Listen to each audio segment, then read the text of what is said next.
o'zi qizimni birinchi oilasi farzandsizlik tufayli ajrashgan. Bilaman. Buni ham ona bo'lgisi keladi. To'g'ri. Men ham o'g'lim tarafini olmayman-ku-da. Lekin bir gap bor, aytmasam ham bo'lmaydi.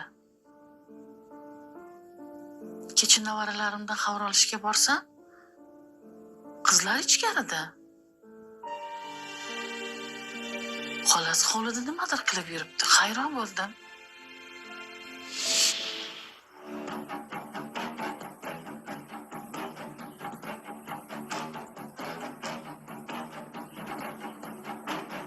Muborak.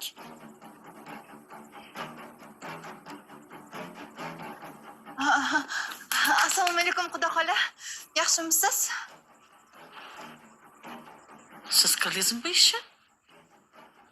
Sizga nima yomonlik qildik biz? Xudo xola. Shu o'g'lingizni deb meni bechora opam o'lib ketdilar. Bo'lmagan gapni gapirmang. Kimni qachon ketishini yaratgan hal qiladi, bandasiga emas. Nima?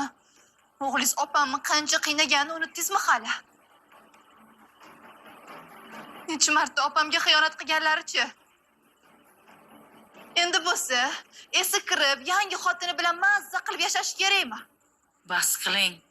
Bas qiling, Muborak. O'g'limga insof kirgani rost bo'lsin. Kelinim, bilaman. Kelinim juda yaxshi ayol edi. Afsus, nima qilaylik? Taqdiri shunaqa ekan. Halima bo'lsa bolalarni yaxshi ko'radi. Bolalar Halimani yaxshi ko'radi. Ularni oilasiga zinhor aralashmang. Jiyanlaringizga ona kerak axir.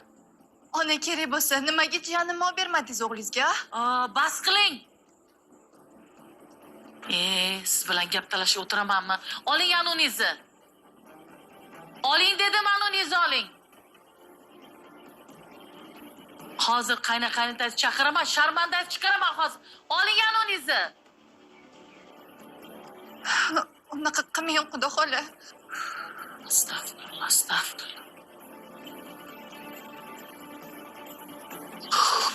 Ketsin, ketsin.